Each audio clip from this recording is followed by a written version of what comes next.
So welcome everyone to our panel, Rebirth, a journey of political and social change, renewal, revival, and cultural identity.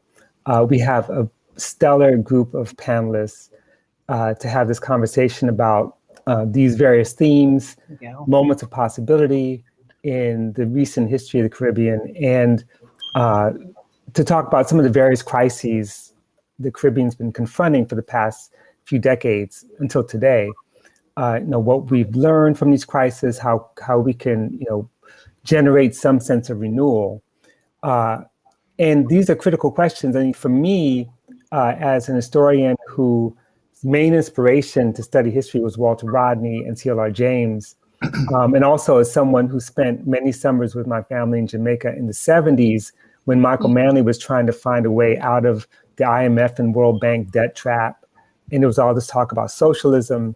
And you got to imagine what it meant, again, for me entering college 1 year into the Grenadian Revolution, the same year Walter Rodney was assassinated, and then to start graduate school a month before the US invasion of Grenada, then to start my first tenure-track academic job the year Aristide was elected, and then only to see him overthrown twice. And so you fast forward to many of us in the academy who, like myself, show students films like Stephanie Black's documentary, Life and Debt. So the question is, how did we get here? Now, to understand these questions, I'm joined by three really incredible panelists. First, Dr. Opal Palmer-Adisa. She's the University Director of the Institute for Gender and Development Studies at the University of West Indies, which extends to the three campuses of Mona in Jamaica, Cave Hill in Barbados, and St. Augustine, Trinidad, and Tobago. Dr. Adisa is a cultural activist and writer who believes that literature and the performance arts allows us to effectively interrogate gender equality and formulate an approach to gender justice. She has lectured and read her work throughout the United States, South Africa, Ghana, Nigeria, Kenya, much of Europe, and is the author of at least 20 books, including novels, short stories, poetry collections, and children's books. She has just completed the authorized children's text of Portia Simpson Miller's called Portia Dreams, Jamaica's First Female Prime Minister, which will be released this August. We also have with us Dr. Pedro Noguera. He is the Emory Stoops and Joyce King Stoops Dean of the Rossier School of Education and a distinguished professor of education at the University of Southern California. Prior to joining USC, Noguera was my colleague here at UCLA, where he was the distinguished professor of education and the Graduate School of Education and Information Studies. And before that, he held endowed chairs at Harvard University, UC Berkeley, NYU, where he was also my colleague, because I follow him wherever he goes, I guess my next job's at to go back to USC, right? But I keep following him. And for many reasons. One, because he's written and edited many, many books, over a dozen, mainly on race and schooling, his most recent being A Search for Common Ground, Conversations about the Toughest Questions in K-12 Education with Frederick M. Hess, as well as City Schools and the American Dream 2, The Enduring Promise of Public Education with Issa Saeed. Dr. Noguera appears as a regular commentator on educational issues on several national media outlets. And his editorials on educational issues, many of us have read, appear in the New York Times, the Washington Post, the Wall Street Journal, LA Times, and other places. And last but not least, we have my friend and colleague, Dr. Gina Athena Ulysee, who is professor of feminist studies at UC Santa Cruz, and someone I've known since she was a graduate student, disrupting the field of anthropology at the University of Michigan. She is now a renowned Haitian American multimedia artist, a self-described post-Zora interventionist, and prolific author. Her text, Because When God Is Too Busy, Haiti, Me, and the World, 2017, it's a collection of photographs, poetry, and performance texts. It was longlisted for the 2017 Penn Open Book Award and awarded the 2018 Best Poetry Connecticut Center for the book award. In 2020, she was invited as an artist for her installation performance titled An Equitable Human Assertion, which was presented at the Biennale of Sydney, Australia. But before that, she published her first book, Downtown Ladies, which is an ethnography of women informal commercial importers in Kingston, Jamaica, which deals with a lot of things within the context of neoliberalism and global flows of capital. And she's the author of Why Haiti Needs New Narratives, a Post-Quake Chronicle. So welcome, everyone. Let me open up the conversation just with a question. We'll begin with Pedro, but this is a question that all of you could address. So it's been 42 years since the Grenada Revolution. Wow. And back then, there were a lot of possibilities for political and cultural change, not just within Grenada, but throughout the region. And the sense of hope was quite promising. But of course, we know what happens in 1983 after basically 1,670 days, the revolution's overthrown, the US invades Grenada. And it's noteworthy that George Lamming, titled his tribute he delivered at the memorial service for Maurice Bishop in '83. He called it The Tragedy of a Whole Region, which is pretty telling. So can we start our conversation by, and I'm asking Pedro to assess the current state of political, economic, and cultural development in the region. Certainly the slogan of revolution was forward ever, backward never. Do we continue to see clear signs of forward movement? If not, where are we going and how do we get to this moment? Thank you for the question, Robin. And it's such a privilege and an honor to be with all of you today. Seeing good friends I haven't seen in a long time and colleagues. And so although we're relying on this platform to connect, it's still good to connect. And especially on this topic, because although I haven't had a chance to be in the Caribbean physically for a couple of years, I still feel very much connected. In fact, I participated in a memorial service in Trinidad today. That's how connected I am. So let me start where you started, Robin, which is kind of setting the scene of what was happening in the region in the late 70s, early 80s. Because I had the privilege of getting to live and work in Grenada during the revolution. And it was very much a regional happening. That is that although Grenada is this very small place, just barely over 100,000 people, a small island still dependent on nutmeg and bananas and tourism, it was having this outsized influence. And workers and intellectuals from throughout the region were coming there because they saw in Grenada a chance to really advance many of the issues that the region had struggled with for centuries. Issues of underdevelopment, of colonialism and neocolonialism, issues related to the US domination that had been felt in the region for years.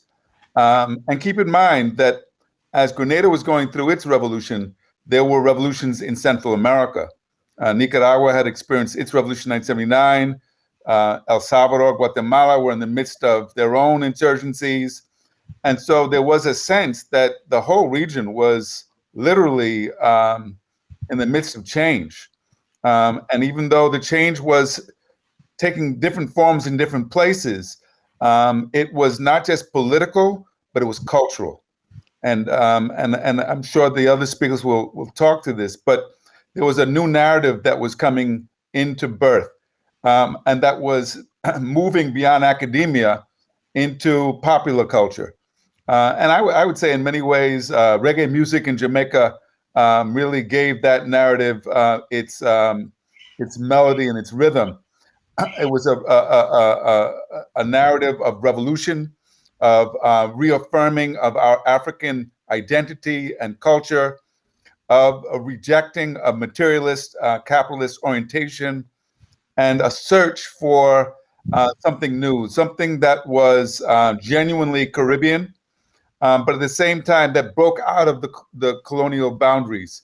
We know that the region has long been divided based on language and on its colonial history. So the fact that some speak French and others speak Spanish and others speak Dutch or English has often served as a source of division. Those who know the history know that people have moved amongst those islands for years, and that we are far more interconnected than we sometimes realize.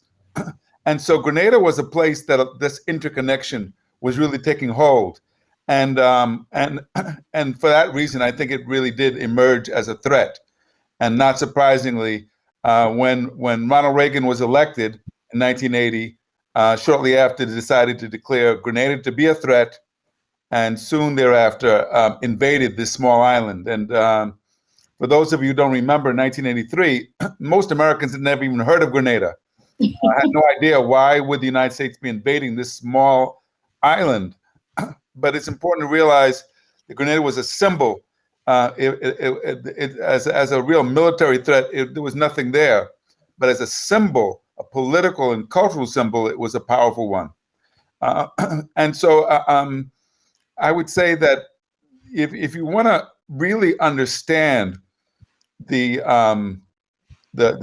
the possibilities and the challenges of this period, I would recommend for those who are listening the book by Marlon James, A Brief History of 7 Killings. And even though the book is about Jamaica, I think James really captures both the hopes that were coming up as we were seeing change take place in different forms, and then the defeat. Keep in mind that not only, even before the U.S. invasion of Grenada, there was the whole Jonestown episode where the United States, over 800 Americans were killed in Grenada, in the jungles of Guyana, by Jim Jones and his crew. And again, Americans shocked, not knowing what the hell is going on. So I want to just remind us that the Caribbean has historically played a critical role in American society, U.S. society, that is, and it still does, even though it's subtle. And while I can't say that the movement is necessarily forward, there's still nonetheless a movement. And I'm sure that we'll hear more about that in a moment from the others. Right. Thank you so much. I neglected to mention also that among the books you should read is Pedro's first book, The Imperatives of Power, Political Change and the Social Basis of Regime Support in Grenada. So, he writes about everything. So let me turn to Dr. Adisa. And just to follow up on that question, you're coming from this as a cultural worker, as an author, but also someone who's based in Jamaica right now and have thought about this and seen a lot and have tried to intervene in your own way. Can you, add your perspective on this question, and what would a movement look like? I want to thank Pedro for creating that context, because one of the things that is also very evident, particularly with this generation, is how little they know. In that they have not, in Jamaica, we no longer teach history in the schools, like we no longer teach civic. And I think the absence of both of those subjects in the curriculum, in the secondary curriculum, speaks volumes to the level of detachment that's happening. And we need to look at Grenada very carefully, as Pedro say, because Grenada was like what Ghana was in the 50s, in that people from all over the Pan-Africanist movement were going to Ghana because Ghana represented the hope. Grenada represented the hope for the Caribbean. And so many people from all over the Caribbean ended up in Grenada. Unfortunately, the invasion occurred before I could get there, although I was there the summer before. We are desperate for a movement. I have, and if at some point I could share my screen, violence throughout the Caribbean region, Jamaica, Trinidad, Haiti, even in the Bahamas and Antigua, is unbelievable. Gender-based violence and rape is off the charts. Not only is Jamaica known as the murder capital of the world, but we're also now, in terms of gender-based violence, I think third. So we are in a bad social state. And this is partly because there is no movement. People are just hustling or have accepted a system that they know doesn't work for them, this capitalist neocolonial system, and are going ahead. And there's so there's no leadership and there's no sense of what needs to be done. I think there are various pockets of groups that are trying. I think right now, from where I stand, certainly in terms of an impetus and trying to bring people together, both in Jamaica and in Trinidad, I think it's the movement around violence and gender-based violence in particular that probably will propel us there in search of leadership, in search of a direction in which we need to go. But there's a lot of work to be done. So Pedro also mentioned, Michael Manley and the kind of socialist movement that was being tried there. And what was not mentioned, but which we all understand very clearly, is the deliberate attempt by the US through the CIA and other forces to ensure that such a movement didn't come. Because as Pedro rightly says, the Caribbean is vitally important to the US on so many levels. We are their dumping ground for so many pharmaceuticals that are illegal there, but gets dumped here. We are, through the IMF, they get to give us their goods, which, rice, which we usually get from Guyana, that we now have to get from South Carolina. So the placement of the Caribbean and its proximity to the USA and the economic value that it serves is important for us to be kept in a neocolonial state. And this is where we are. And without clear leadership and an impetus to change that, and with because of social media and the mass population thinking, well, we want to be America because we want all that America has to offer, it's a very difficult time right now in the Caribbean, certainly the English-speaking Caribbean. I know that you have time constraints, so you only have 30 minutes before you have to cut out. And because of that, if Gina will indulge me, I just want to follow up on a question, because I think there's a way in which sometimes we don't see the relationship between gender-based violence and these same, policies of austerity and neocolonialism, and what you, I think, rightfully talk about when you talk about the kind of hustling mentality. That is, what does it mean to have austerity, the devaluation of currency, and all this, where people are really struggling, and then you get, we bracket out gender-based violence from those other kinds of economic violence. Can you talk about the link between them and how you deal with that? Unfortunately, one of our ministers said the other day that the devaluation of the Jamaican dollar is good for us. I don't know how he could put his mind to say that. Now I think it's $1 US worth 143 Jamaican dollars. Just ridiculous, right? And that the economy is so stretched. Well, we know since the mid-70s, 80s, that if there weren't more Jamaicans living abroad who sent money, Jamaica would have crashed. And that is what sustained it. And also what sustained it is that people get visa to go and work for 3 months, and they save up all that they can, and then they come back. So yes, there is a direct link between violence, which is profitable in the Caribbean, and many people are making a lot of money from it. One of the largest growing industries in the last 20 years has been security. Right. And the security industry, those people are billionaires. So they are not invested, regardless of what they say, they are not invested in making sure that the violence ends, because then their money is going to not exist anymore.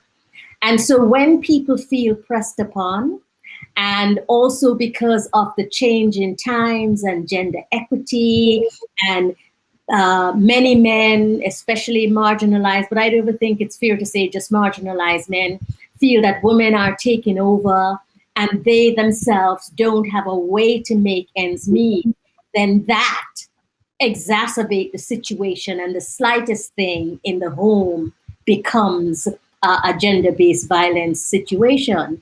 And we also have to look to see that there's a correlation between gender-based violence and young men in inner cities and rural areas killing each other, right? And it's all about trying to feel empowered, and it's also about trying to make a living and to make a name for themselves and to find a place for themselves. The Caribbean has been very hypocritical and still is, in terms of saying out of many one people or whatever other rhetoric we say. But the fact is that the class and the color divide is real, which is why we have bleaching.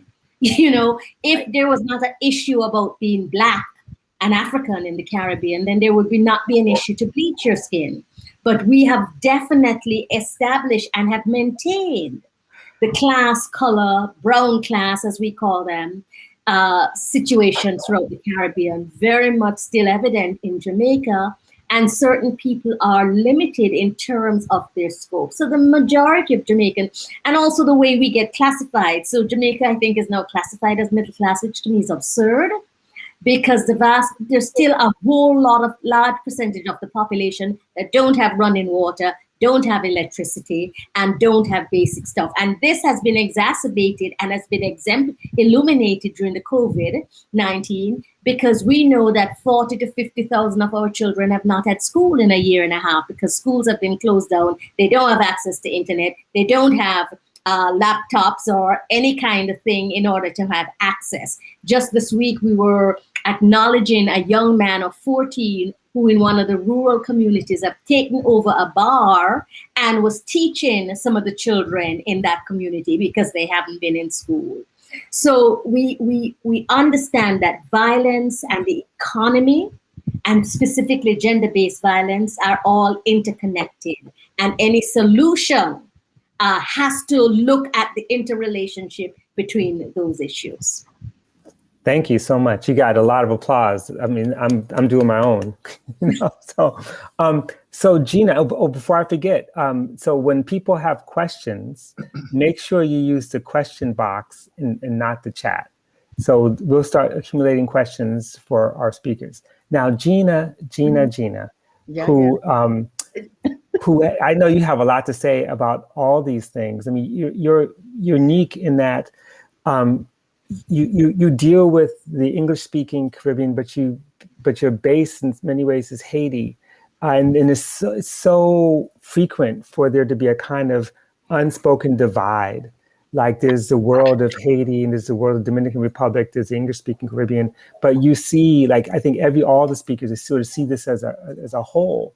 And can you sort of share your thoughts about the question and and also just the way you're thinking broadly in terms of Pan-African solidarity and anti-Blackness and some of the other issues that are also kind of afflicting Caribbean peoples as well as peoples around the globe who are connected? Sure. Well, I hope I'm not supposed to do anything. I don't know what happens now. Well, first, let me start by saying that I'm optimistic. And I think we're moving forward. Okay. The thing is, though, what are we moving towards? Does it look like what we once imagined? Is that at all still possible now, right? In this current moment?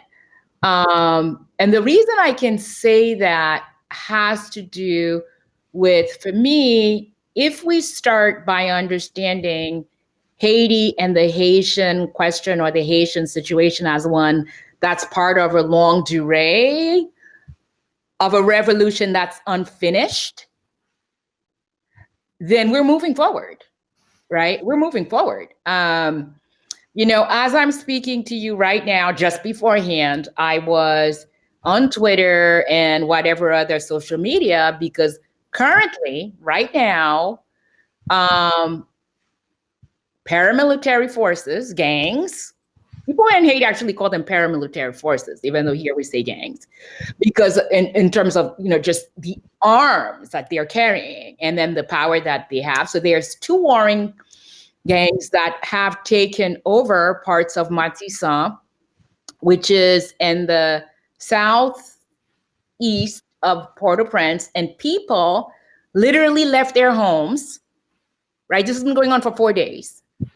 People left their homes and are near what's a central square and a fish market because bullets are flying. People have been killed, and there is absolutely no presence of the state. There's no presence of the state. And what folks will say is, under the current regime, you actually see police forces when there are anti-government protests, right? Because that's when they show up. So that's part of this current moment, and it's been going on for quite some time. I think something to keep in mind when thinking about where Haiti is right now, I always go back to this really, I think, most apt quote from Michel Rolfe-Friot, where he said, the longer that Haiti appears weird, the easier it is to forget that it is the longest neo-colonial experiment in the West, right? The longer that Haiti appears weird, the easier it is to forget that it is the longest neo-colonial experiment in the West. And to think that we're talking about a revolution that occurred in 1804. And it's been one, and was one of class struggle. And it is a class struggle that continues to this day. I think one of the things that tends to be absent in popular narratives, right? Media narratives of what's happening in Haiti too often ties itself to notions of crisis and not class struggle, because that's actually what's happening, right? When you have, similar to what's happening all over the world right now, such a small percentage of the population with most of the wealth, right? There was a point, I think it was about, I'm trying to remember because the last time I wrote about it was like 5 years ago, where Haiti had the largest concentration of millionaires per capita in the region, right? So you have that alongside the quote unquote poorest nation in the Western Hemisphere. So that's an important thing to keep in mind. And also, I think, to sort of piggyback on what Dr. Adisa Opal said, the class and color factor is there as well. The class and color factor is deep. The cultural difference is entrenched, right? It's entrenched. It's always been entrenched. What is fascinating to me, though, is how things have been steadily changing, which is precisely why the current political moment is so dangerous for Haiti, right? And I'll just say a little bit to sort of get us back to this point.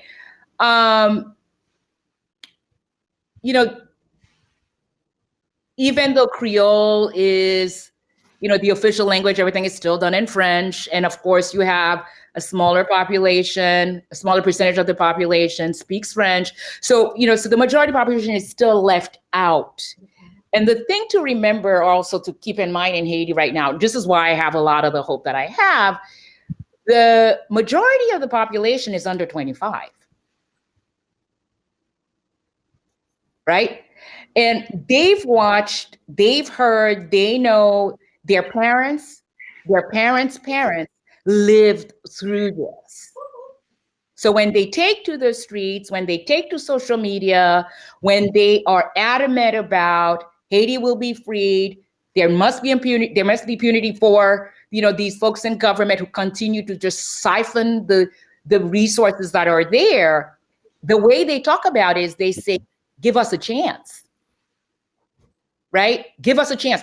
Give us life, because we don't have it, right? And we're not going to have it if the system that has been in place for the last however many years continues to be the one that we too, as part of a new generation, because they're so young, right? They don't even have memory of that dictatorship, that preceded them. They don't have the Duvalier memory, but they know the history of that and the impact of that. So they're fighting back against it in very creative ways. And the current regime is more oppressive than the Duvalier regime.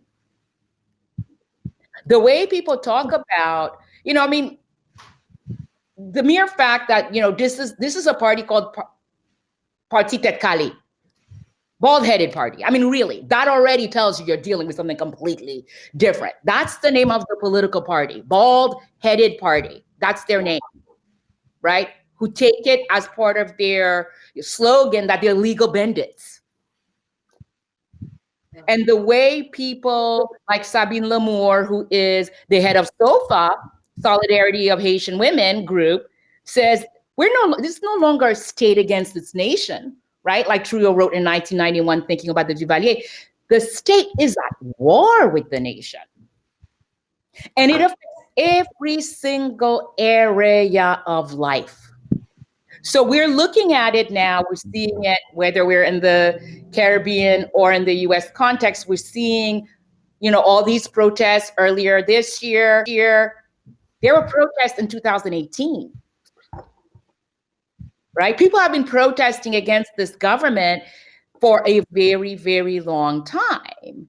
And the protests have to do with the fact that, they basically just siphoned off the Petro-Caribbean funds. But a thing to think about too, because this is where the class aspect of this always needs to be brought in, is that we're talking about billions and billions of dollars. Now, to move that kind of money, you need financial institutions. You need people who are used to, right, dealing with money. So then it's not just government, it's also the private sector, it's also the banks, so it's very much intertwined. And the reason I have hope is I grew up under a dictatorship. I grew up under Duvalier towards the very end. And silence was the biggest form of capital. People stayed quiet, right? If you wanted to survive, you stayed quiet. What's profoundly different right now is the fact that people are speaking out. People are naming names. People are just they see it as their civic duty, and people actually say that as well, to make sure that this does not get hidden the way that in the past you found out afterwards. And part of this has to do with what the internet allows people to do, right? The fact that you can actually take pictures and post them online, and people's lives are also in danger. At one point in early February, when the protests were really starting again, there was a list that was going around. We know that people were put in prison because the current illegitimate president had said that they were conspiring to do a coup, right? So what is hopeful to me is not just that people are determined to sort of break the silence and making things more transparent, but also that civic duty, that sense of civic duty. I think about something that is small, because I have family in Haiti, and just thinking, what it must have been like for my cousins who go to school over the years, and then school would be shut down because of insecurity for months at a time. Months at a time, right? And this is the pattern of life for people. People have lived with the trauma of the earthquake, never even having dealt with that, and then more trauma, right? And then to see that in spite of all of these and the ongoing impacted trauma, they are determined and they are fighting for this possibility of another life. And that's where, for me, I see a lot of connections to what's happening in the US context, especially in the fight for Black lives. And I'll give you an example of a moment I can't let this one go, about a month ago, there was a young man, 31 years old, who was working in the DR, right? Because life is so hard in Haiti. A lot of people go to Dominican Republic to work. Went to work in the DR, was kicked out of the DR, wanted to get home. So he's on the border in Guanami and tried to get a free ride on a bus. And it was a Catholic missions bus, mind you, because all of this matters, right? The Republic of NGOs and all of this. And they called the police, and the police came. He was at the top of the bus, picked him up and threw him down, and then proceeded to beat him with a baseball bat. So on social media, people said, Haiti just gave us a George Floyd, right? That connection, boom, right? But the response was not going to be the same, right? And I've been following this, and within 2 days, the story was, the news cycle moved, right? It went on to something else. But that connection and the fact that people were tying it to the Black Lives Matter movement, they were actually saying this is because he's Black, right? We're in a Black country, right? Predominantly. But people were talking about it as anti-Blackness. And so and one of the other ways this came through is there's this Haitian saying, tout moun se moun, mais tout moun pa même. Everyone is a person, but not every person is equal. And that's how they tied it to him, right? To him being Black in a particular kind of way within a Haitian context. So I'm going to say that, and then there's ways to kind of get into other parts of the question. Right. No, that's actually great. I'm also very happy that because I have a lot of students who think that Haitian history ends in 1804. Right. That, and they celebrate that moment, and after that, it's just nothing else. And I want to now pose a question, I guess, to all of you, because you said something, Gina. You talked about the state is at war with the nation, and I began thinking about just how frequent that frame, that experience is in terms of not just Caribbean history, but global history. But I think about one of the other waves of kind of class insurrection. You have Curacao and Bermuda, the Bahamas, Jamaica, Trinidad, Aruba, Anguilla in 1968, 69, 70, the general strike that almost overthrew Eric Williams in Trinidad. You have all these really insurgent moments in the 60s, 70s, and into, and as Pedro was saying, into that moment of 79 when you look like these insurgencies are going to make a difference. And yet, ultimately, what the state ends up getting on its side is the U.S. empire. Right. So I'm wondering if we could talk about, and then we're going to get to Cuba in a second, but let's talk about how do we understand this continuing U.S. imperial force, even if people love Biden, Harris, who are deporting more Haitians than Trump, But how do we deal with this monstrosity of the U.S. empire, which then, when the people might be winning against the state gets propped up? That's how Duvalier got there. That's how Trio. All of them end up getting there.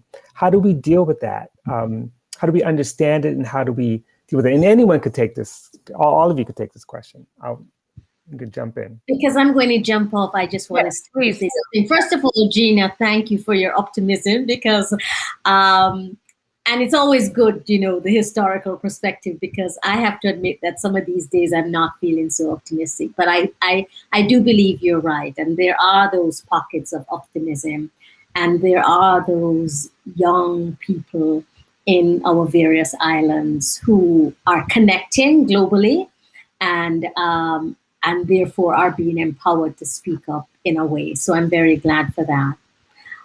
With regards to this question about, first of all, the interrogation of the states being propped up has to be visible or even alive in the minds of the people. And I would say the average Jamaican does not see that. You know, for whatever reason, education, blah, blah, blah, what they see. So here's the thing. For me, I was just saying to someone, I'm always shocked when I go to the supermarkets now and the shelves are packed and they're packed with foreign stuff, right? And I was a young person in the late 70s, 80s, because I've always, even when I lived in California, was always coming home because my mother was here. So I remember when the shelves were empty, where you're marrying things, you know, you couldn't get saltfish unless you buy a little pound of flour or whatever. Mm-hmm. And where you weren't allowed to leave the island with more than $50, which I think needs to happen because we have lots of people making money here and it's all going out.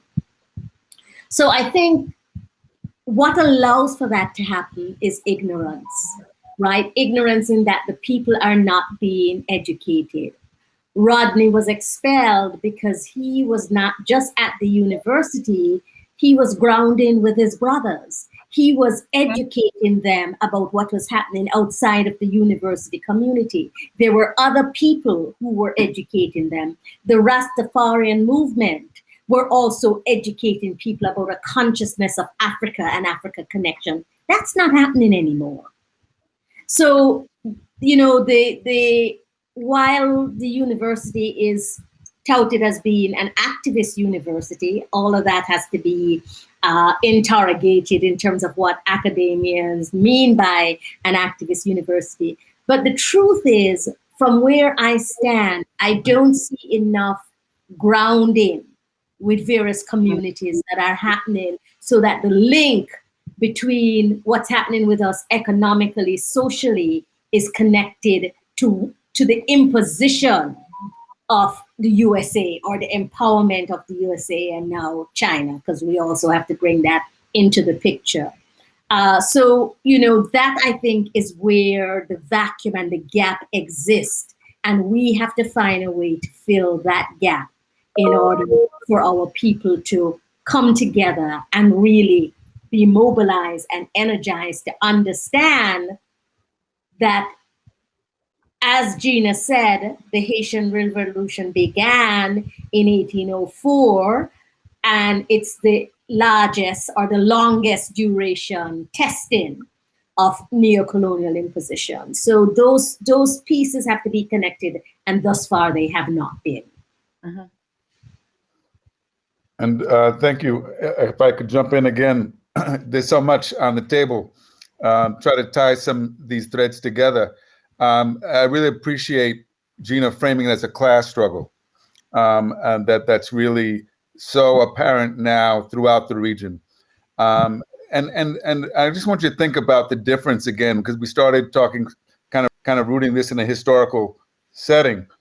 In the late 70s, 80s, there was still a sense that political change was possible, that we could get elect a manly have a revolution in Grenada, that we could bring about political change and take control of the state, so that the state was in the interest of the people.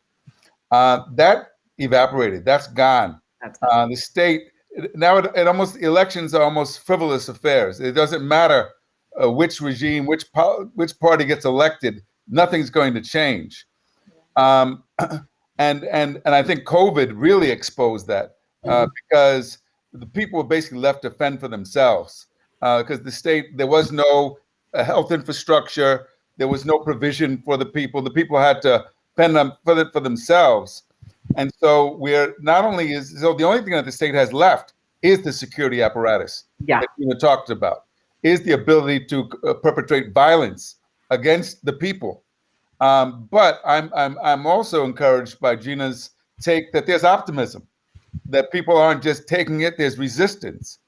And I think that's what we really need to try to understand is, what does that resistance look like? Where is it going? How is it going to shape the future? She also pointed out that Haiti is a young society. Most of the Caribbean is still young. That the youth have nothing to look forward to except to resist the forms of domination that are present in these societies.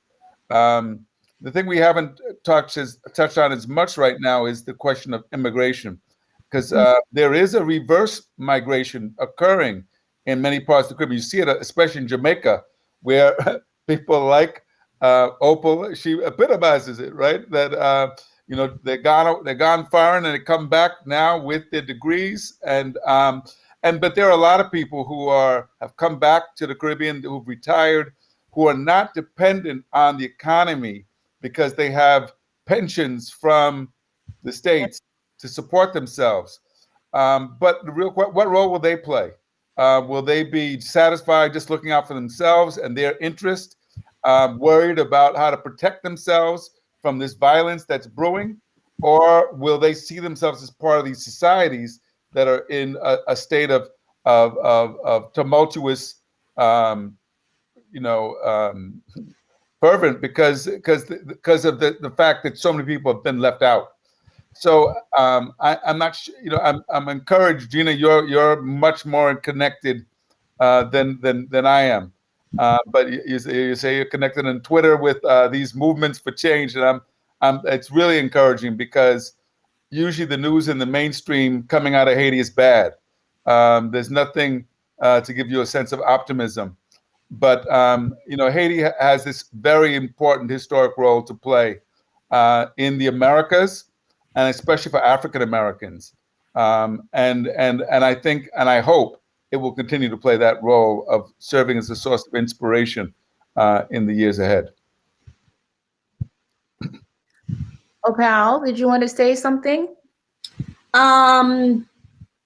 Well, not really. I think what Pedro said is also important, and I again want to just foreground what Gina said about the optimism, the issue that it's a class struggle, that we're in a crisis of identity. Rex Metterford talked a lot about identity, and that issue has not been raised. Also, I think what Pedro says about there's a reversal of immigration that's happening, but a lot of people are still leaving, but seasonally. So they go and they work for 3 months and then they come back. So that's also an important part of what is happening.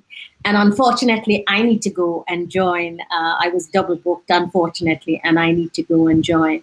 But I think this is a conversation that is so well needed, and more of these conversations need to happen in order to re-energize and to link, because Gina, just like how Bootman went to Haiti, the linkages between Haiti and Jamaica and Trinidad and Barbados, that is where I think this next round of transformation for the Caribbean, we failed with the Federation, but I really believe that this next round of transformation has to be a kind of federation enterprise, and that people in Jamaica and in Haiti and in Puerto Rico and in wherever need to understand that it's the same struggle, and that together they can garner support and galvanize change, and in fact take the power back from the states that are not working for us. So I'll leave on that note. Thank you so much. We really appreciate your contribution. Thank as you. always. Okay, thank you. Well, Gina? let's see. I want to say something about the U.S. And, one of the ways that, people in Haiti are so hyper aware of the role that the U.S. is currently playing, has played historically, and is playing and sort of propping up the current dictator in training, that there's this tiny little faction that's been calling on Russia right? I mean, that, and part of that has to do precisely with a recognition that there's a failure, right? On the part of the current, administration. Biden went to little Haiti, in Miami to try to court the Haitian vote, under the previous administration, saying that, he would reverse course, and of course has not, right? So, and it's also another way to see that, understanding and people wanting to sort of push back against that. A lot of the signs at the protests are in English. That's, it's meant to have it be read, right, by the sort of like North American news media, and they're going after Biden big time. So the thing that's fascinating to me, and again, I keep saying I have hope, and I think maybe I needed to contextualize that even a little bit more by saying that part of that hope, I mean, the future might look more like Mad Max, you know what I mean? Just thinking of like a film reference. And, sort of like this dystopic, futurity, but there's possibilities for coalitions, right? And people in Haiti who are resisting, they are resisting everything from the rhetoric that's being used to frame the current conditions, right? People say we're not in crisis. You can't be in crisis this long, right? This is a condition that has and continues. And they're pointing that out because they're also making the critique that capital is not being questioned enough. That what needs to be talked about is systemic change, structural change. Right. Because when you have an entire, most of your population having to do without, just changing the order is not what's going to make the difference. So people say things in Creole like "chavirer chaudière," like take the pot and turn it upside down. Like they've got their own language that they're using to talk about their conditions and recognizing the limits of language that's being used, right, to frame their lives. Mm-hmm. Right? We don't get that in the media because the media wants sound bites. Right. So, and that's one of the reasons I think that I keep saying that I have more hope, because the understanding on the ground, the engagement on the ground, especially given these conditions, it's much more, there's more vigor. It's much more alive and it's much more determined. And then I think another place where we're seeing, and where for me, there's always more hope, is the artists. Right? These artists are crossing all these linguistic barriers, right? Artists from Puerto Rico are working with people in Haiti. Artists in Haiti are working in Martinique. They're working in Jamaica, right? There's all these artist collectives that have been in operation, that have been formed over the years. So people are actually engaging with each other. It may not be the political federation, but there's an artistic conversation that's being had over the years. And then, for me to talk about, just the Caribbean aspect of it, if we think back to the US context, like the impact and the role that people from the Caribbean have historically had intellectually, right? So we've been in conversations, so for me, what I'm more interested in is how to make some of these things more palpable. So we don't just talk about, Fanon, we start talking about the fact that Fanon was actually from the Caribbean, right? Like, there's a way that a lot of the theories in the Caribbean or folks, contributions, it's like without their subjectivities. And that's the thing we have in common as Black people. Right. No, that's so true.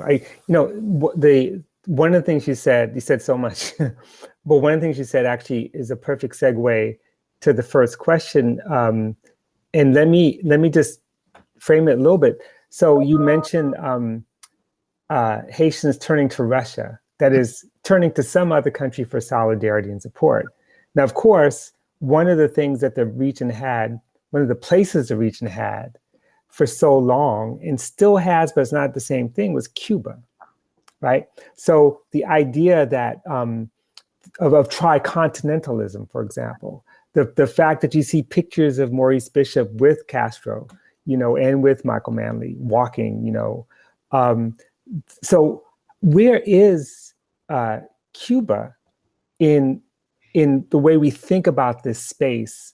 In this particular question, it's like, as a socialist nation, especially a socialist nation with growing elements of free market capitalism incorporated, Cuba's not the same Cuba it used to be.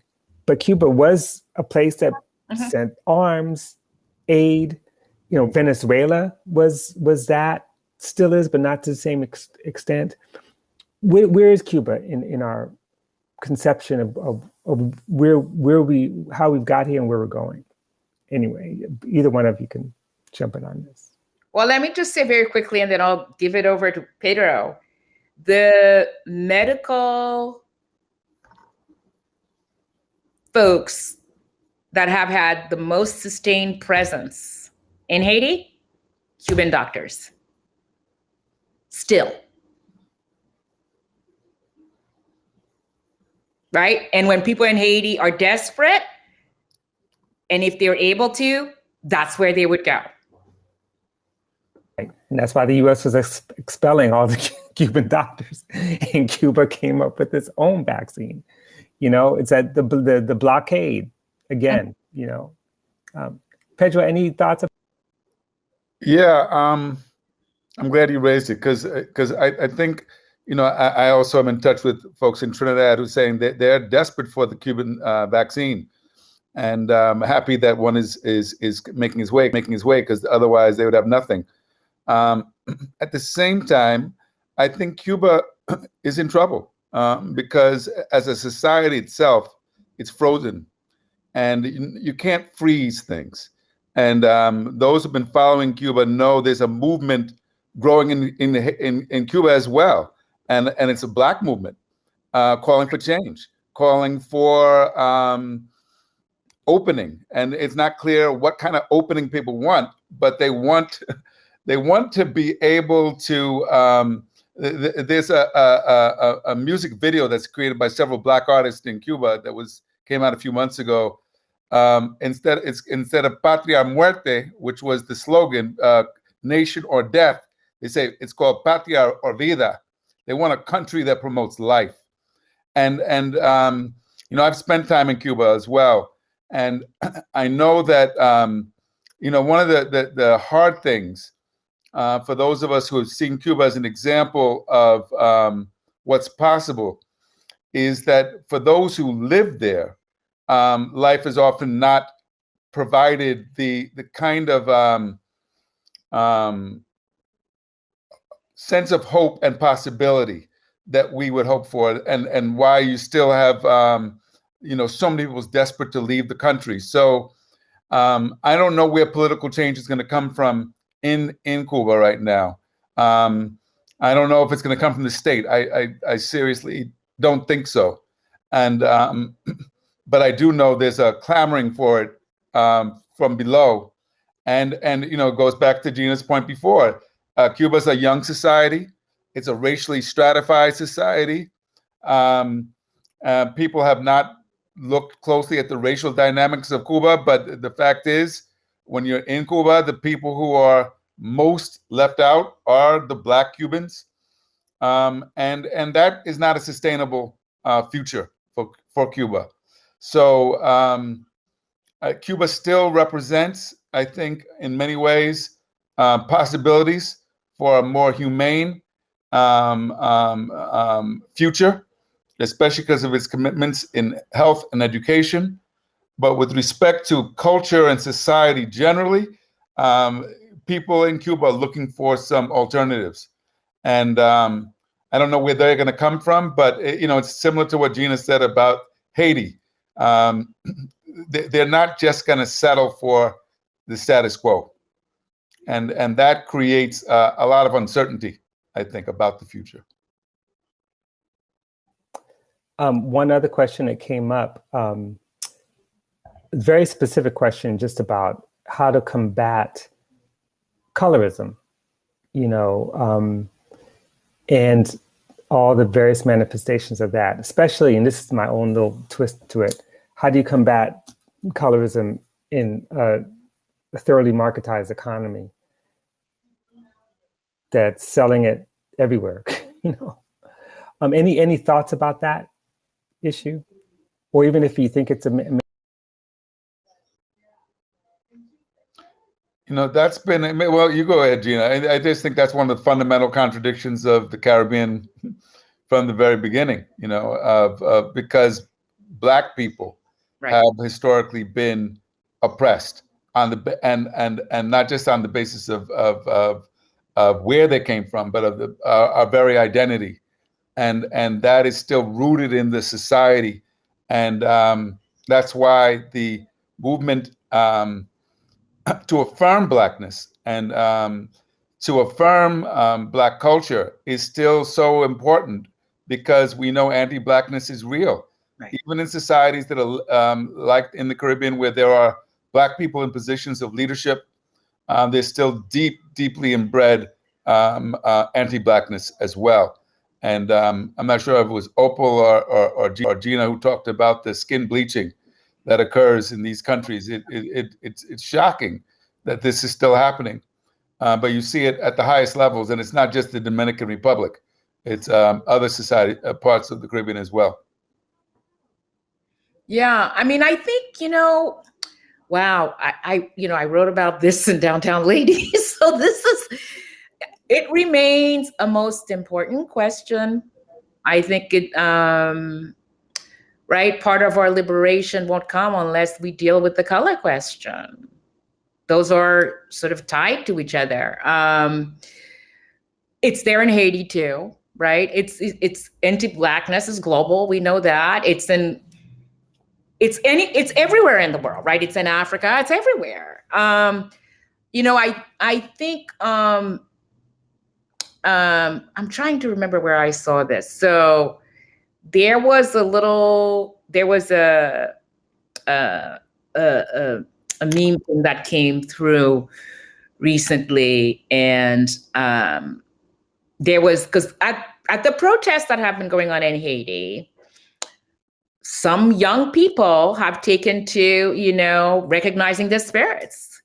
They're like, it worked for us in 1791. We're gonna make it work for us again, right? They're serious about it. Which is, again, one of those things about that which used to be hidden is now coming to light. Like, this is important. This is big. It's a huge step.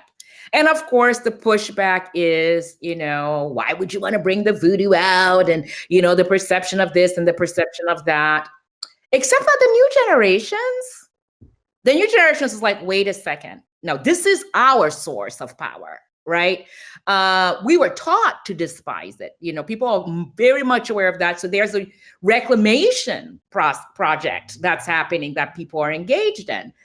So I don't remember what it was specifically, but there was a picture of, a young Haitian guy, dark skin, who's, praying in front of a crucifix, and there was a white person. And then what was going around was, you're okay with that picture, but not this one. Right. So, and I say this to point to the significance and importance of education. Right.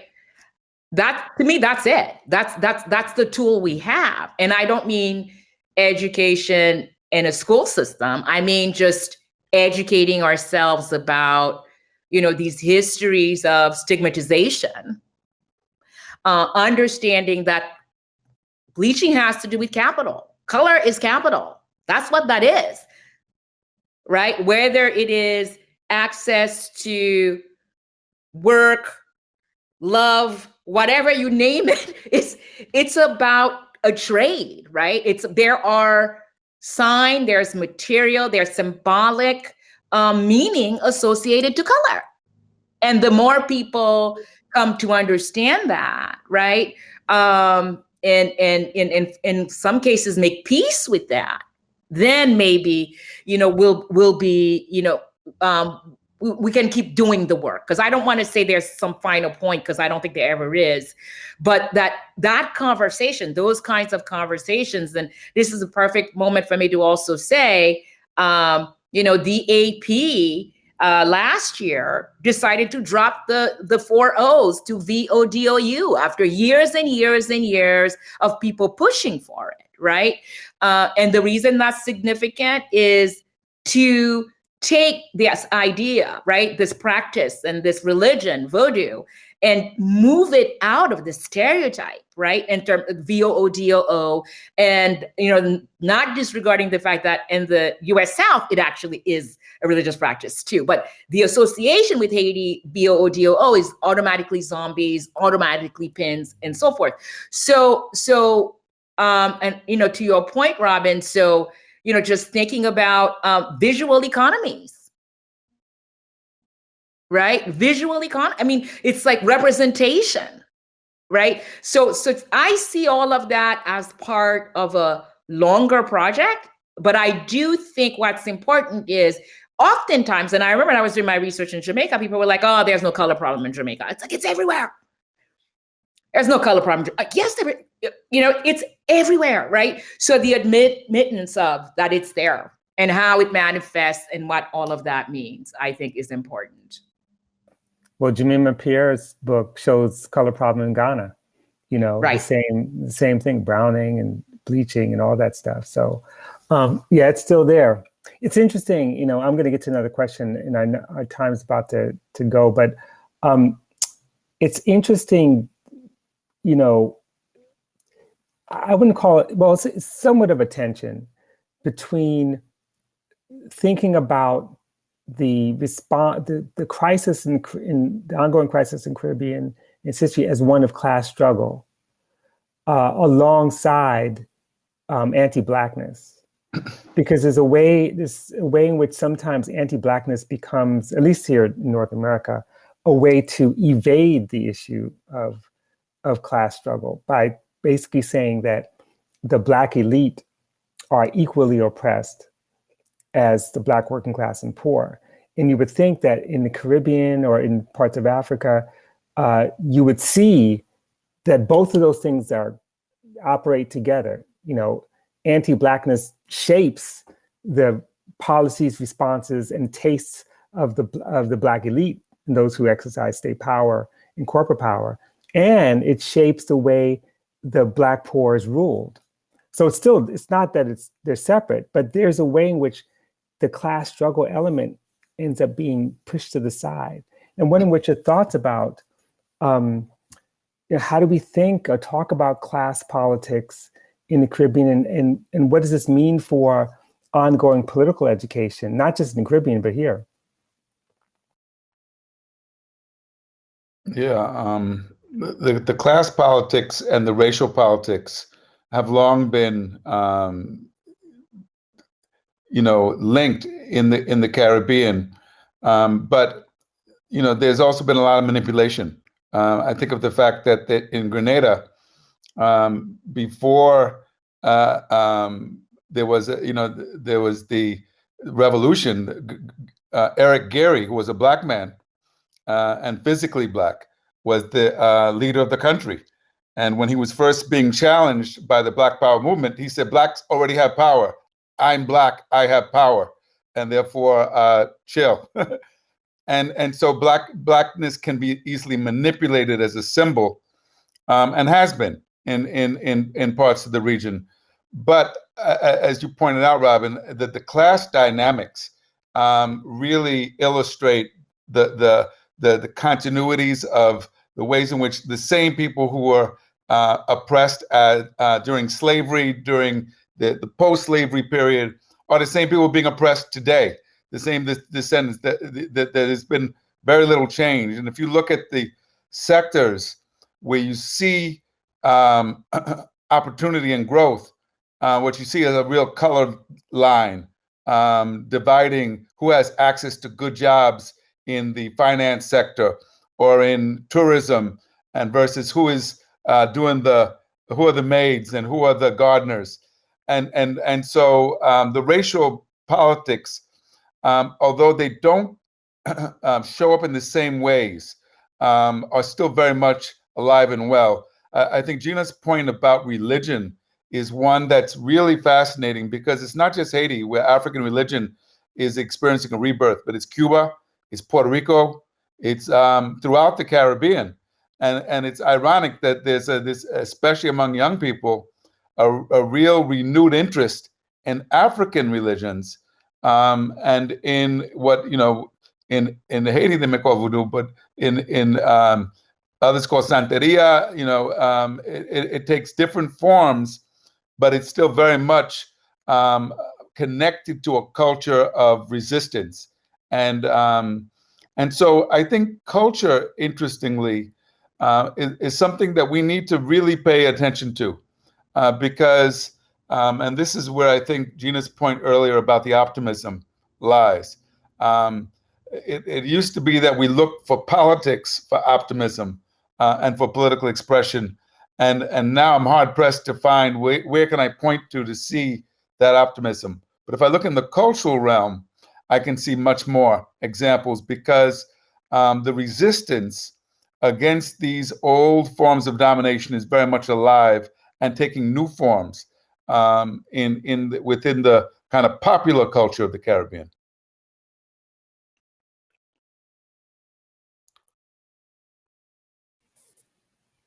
You want to weigh in on this, Gina? A little bit. Just, thinking about how, if just still sticking a bit with, with Haiti, and thinking about what's happening on the ground right now, a legitimate president, I don't say his name, has actually framed what's happening in Haiti, the resistance to him, as one in which it's, the private sector, mostly elite, which will be, right, lighter skinned or white Haitians versus, him as, this sort of dark Haitian president. But the moves that his regime has made are all capitalist moves, right? I mean, we're talking like land grabbing. Right. So when there's gang warfare or massacre, it's followed by land grab. Right. So the thing, I think, in a Caribbean context or a Haitian context where colorism has historically been such a part of the fabric of these societies, people, I think sometimes the what used to be the promise of ascendancy was sort of like the last thread people held on to in terms of the color question, right? Because that was the possibility. But we now know it is structurally impossible for you to make it. You're not going to get there. It's not going to happen, right? We now know that. So then that keeps you Black. Right? And maybe capital gain and power has to look different, because what used to be possible with education, meaning you could move up, meaning you could move to a different neighborhood, that's not socially possible anymore. Right? So there is a way, I think, folks are sort of socially incarcerated, even if they end up with economic means. And I saw that when I did my research in Jamaica. No matter how much money an ICI had, they could never move certain places uptown because nobody would sell them their houses. And if they did move there, the neighbors would never speak to them, because it doesn't matter how much money you have, you're still Black. You came from nothing, you're still nothing, right? So I think that too, I'm just thinking of, artists in Haiti, and people are like, oh, they're making a lot of money. And it's like, they're not socially movable, right? They may have more means now, right? But they're not socially able to sort of traverse worlds in the way that some other people could. So I think that's one of the reasons that how class and color politics end up playing out in this context is different. And people are more aware that no matter how much money you have, or it doesn't matter how you gain it, right? So the heck with it if you gain it by quote unquote illegal means, whatever that means, right? Because you're never going to be socially accepted. Exactly. Okay, so it's our time is 4:20. We technically have 10 minutes, but I see people are kind of drifting off, and we've kind of answered all the questions one way or the other. However, I do want to end, if it's possible, if you both could share I know Pedro opened up by sharing the wonderful Marlon James novel, but if you could share like maybe, you know, a work of art, a film, a novel, a text, something that you think will inspire the rest of us, both to be reminded of the Caribbean, you know, but also to, you know, imagine a different future.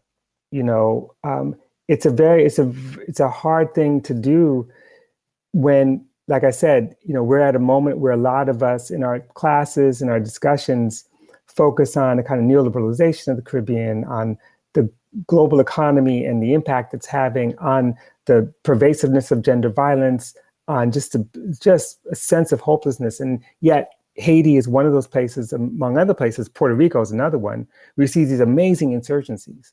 But is there something you want to leave us with, even if it's just a quote or an idea or something you think people should embrace or go to besides your own work, which obviously you should all go to, before we close? Just a thought. Can I, and I'm going to cheat because I want to mention more than one person. Oh, yeah. Yeah, no, I mean, this is, again, for me, the hope is all in the artists, right? It's in the artists. And like, so right now, like my favorite artist is Mylène Constant. She is in Haiti. She's a textile artist who started out as a voodoo flag maker, right? You know, the small flags that they make. And she's taken that form and she's just done her own thing. I mean, she's just blown it. And she is going to have a retrospective at the Fowler Museum in 2022. And so I keep thinking about Kerry James Marshall saying that, hey, nobody does sparkle better than the Haitians. And it's like, and I love that. That's my quote. Like, nobody does sparkle better than the Haitians. And Constant does sparkle, right? Constant does sparkle. And Constant's flags are no longer the little voodoo flags. They're now like 11 feet by 8 feet. She's doing tapestries. Like, there isn't a name for what she's doing. And, you know, she has been exhibited in tons of places. And one of the most, well, not recent, but one of the places where she did some work, she was collaborating, and there was some conversation with Ebony Patterson out of Jamaica, right? And Artiste Resistance. So again, like those conversations across language, right? Beyond the languages. So I would look up Mylène Constant, and Constant is the way to spell it. She's just phenomenal. And she took me right to Suzanne Césaire because I think she does the marvelous, Robin. She does the marvelous. That's fantastic. And by the way, the Fowler Museum is on my campus, UCLA. It's a great place. You got to go there, you know, and take a trip to LA if you're not there. Thank you. I would recommend checking out the work of my friend and colleague, Brian Meeks. Brian Meeks is a Jamaican scholar. He just wrote a book called Critical Interventions. And it's, you know, what's interesting about Brian's work, you know, it's political, it's theoretical, but it's also deeply cultural. And he does poetry, he writes novels. You know, Brian and I were in Grenada at the same time during the revolution. And he's continued to be active politically and intellectually. And I think you'll find his work to be a source of inspiration. Oh, ditto. Yeah, he's at Brown University. He actually he's one of my heroes as a scholar, historian. For those of you who you know want to find it real quickly, he has a wonderful essay in Jacobin about sort of thinking about and writing about Grenada and the things that we don't tend to look at. So thank you for that suggestion. That's excellent. Anyway, it's great to be with both of you. You know, we have long histories together, and I'd look forward to future conversations, and I hope that the audience also learned as much as I did, you know, in this hour and 25 minutes. So with that, I guess we are closing the conference. I'm not sure, but But I bid everyone farewell. Thank you so much for participating, and keep the fight. Yep. Thank you. Thank you. Good to see you, Gina. Thank you, Robin. Yes, thank you.